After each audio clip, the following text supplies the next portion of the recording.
नमस्कार मित्रों, मैं हूं राकेश अचल और आप देख रहे हैं चक्षुदर्शी, जो मेरा YouTube चैनल है। अगर आप पहली बार इस चैनल पर हैं तो कृपा करके इसे सब्सक्राइब कर लीजिए और आज जब तक मैं आपके साथ हूं अंत तक बने रहिए, ताकि आज आप एक महत्वपूर्ण रपट पर अपनी भागीदारी कर सकें।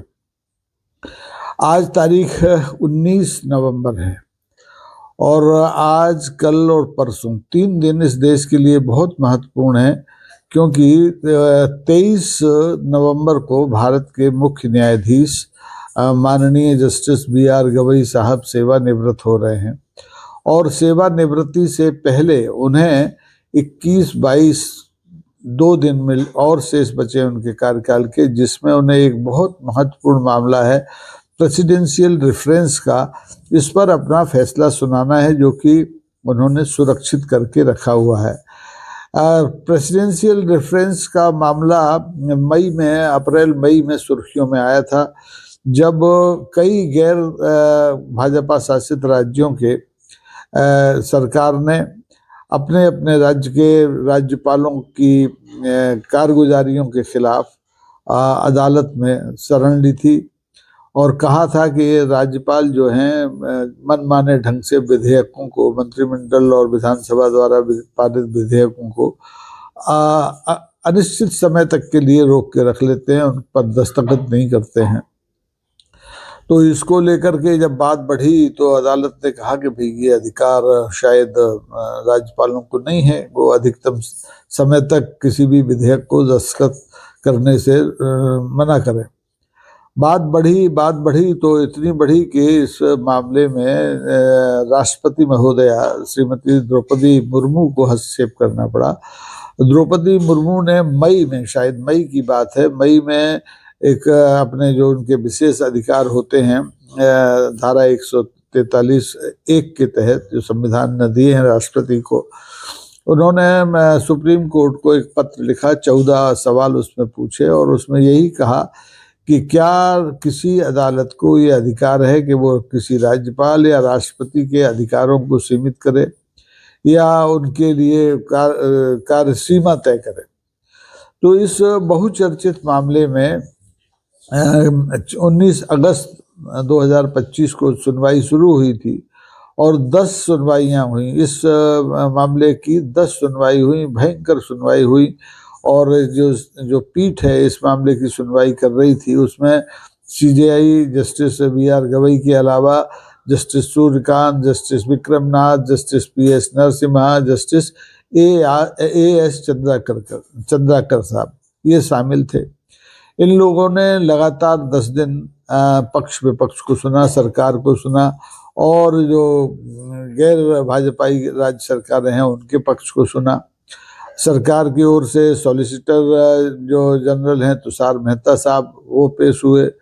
सरकार की ओर से अटॉर्नी जनरल हैं R. वेंकटरमणी, वो पेश हुए। उन्होंने अपनी दलीलें दी, तरह की दलीलें दी और कोशिश की कि राज्यपालों और राष्ट्रपति के अधिकारों को अदालत सीमित न कर पाए।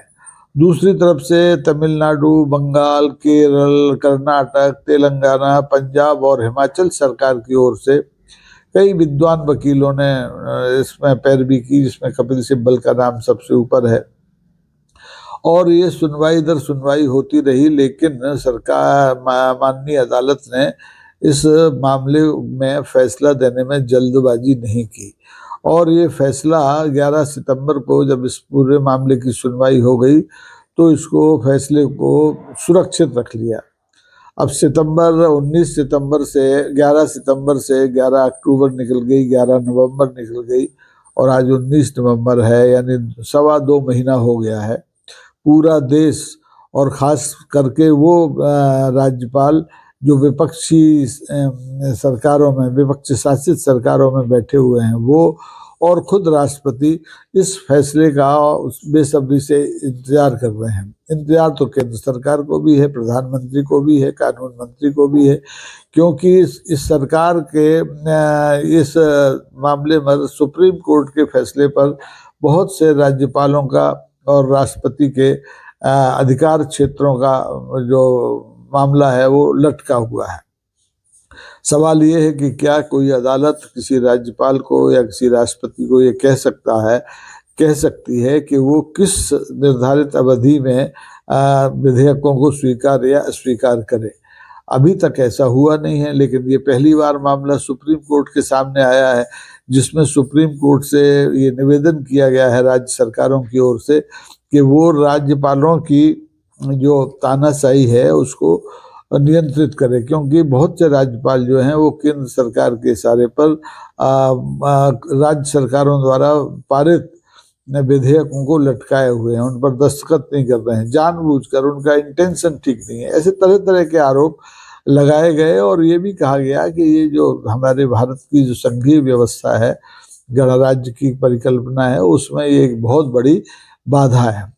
तो माननीय न्यायालय ने इसको बड़े गौर से सुना, क्योंकि ये पहला मौका था कि अनुच्छेद 200 संविधान के अनुच्छेद 200 और 201 के तहत राज्यपाल और राष्ट्रपति की शक्तियों के निर्धारण का मामला सुप्रीम कोर्ट के सामने आया था।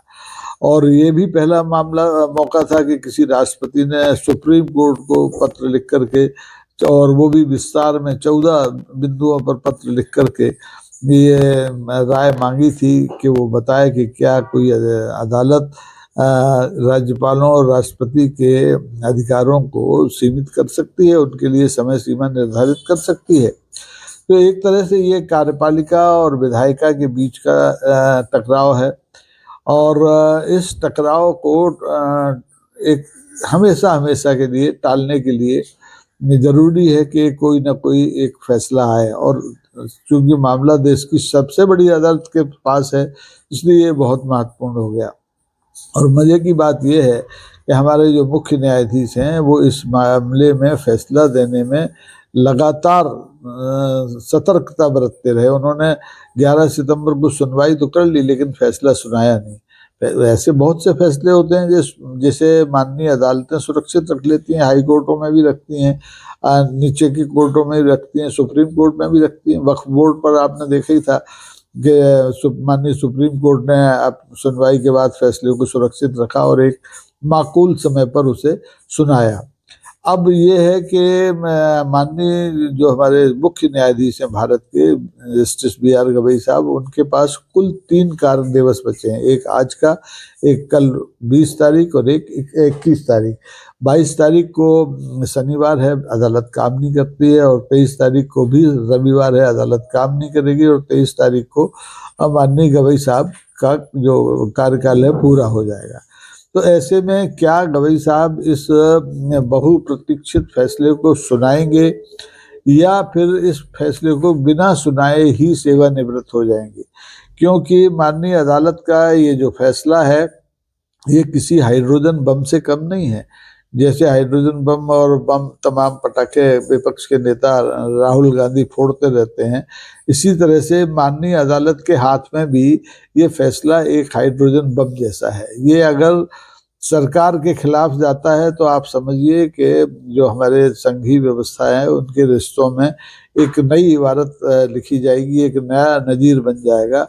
और जैसे दूसरे कामकाज में समय सीमाएं निर्धारित हैं सरकार के, वैसे ही राज्यपालों के और राष्ट्रपति के कामकाज में भी समय सीमा निर्धारित हो जाएगी, तो लोगों को बड़ी सहूलियत होगी। फिर इसमें जो राज्यपाल होते हैं, जिन्हें केंद्र का प्रतिनिधि कहा जाता है, केंद्र का एजेंट भी कहा जाता है, कहीं कहीं तो केंद्र के सरकारी पार्टी के कार्यकर्ता के रूप में भी राज्यपाल काम करते हैं। आपको याद हो हमारे बंगाल के पुराने राज्यपाल जो थे जगदीप धनखड़ साहब, वो इसके लिए बड़े विख्यात थे। और ये आज से नहीं, ये कांग्रेस के ज़माने में भी ये होता रहता था। एक रमेश भंडारी आपको याद हो, उत्तर प्रदेश के, जगमोहन याद हो, आपके जम्मू कश्मीर के राज्यपाल रहे थे। तो ये राज्यपाल अपने ढंग से अपनी शक्तियों का इस्तेमाल करते हैं। कभी ये राज्य के हित में भी होता है और कभी ये राज्य के हित में नहीं होता है, ये केंद्र के इशारे पर होता है। राज्य सरकारों को, जो उनकी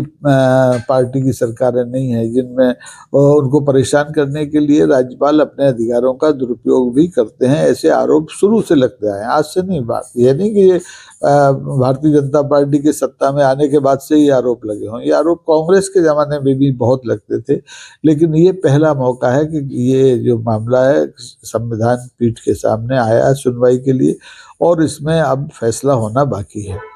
तो देखना ये होगा कि जस्टिस गवई साहब जो हमारे सीजेआई हैं, कि आज कल या परसों में इस फैसले को सुना करके कोई न्यायिक बम फोड़ते हैं, कोई नई नज़ीर लिखते हैं या नहीं लिखते हैं, या फिर इसको बिना सुनाए ही वो सेवानिवृत्त हो जाएंगे।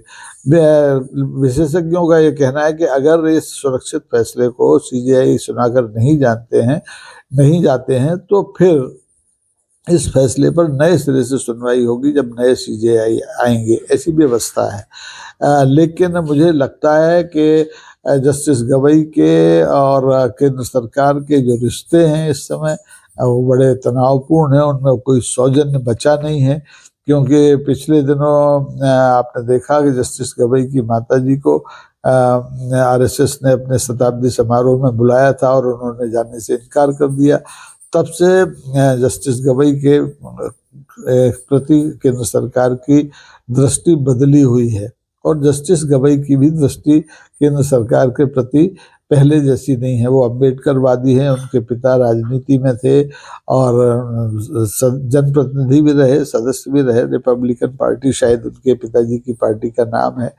तो अब केंद्र सरकार और सीजेआई जाते हुए से सीजेआई साहब के बीच में ये एक जो सुरक्षित जो फैसला रखा हुआ है प्रेसिडेंशियल डिफरेंस का, ये एक नई नज़ीर गढ़ेगा, नए रिश्ते पैदा करेगा।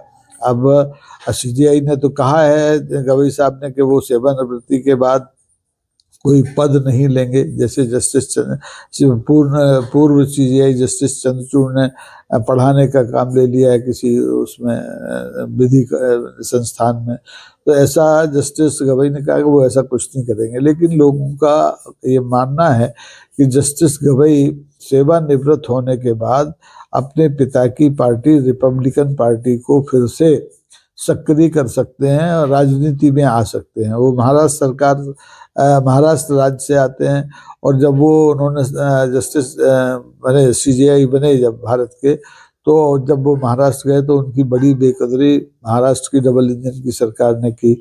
जो प्रोटोकॉल होता है उसका पालन नहीं किया, लेकिन जस्टिस गवई उस अपमान के घूंट को भी पी करके बैठे रहे। और इस बीच में उन्हें कई बार ऐसी अप्रिय परिस्थितियों का सामना करना पड़ा जो दूसरे सीजेआई को नहीं करना पड़ा।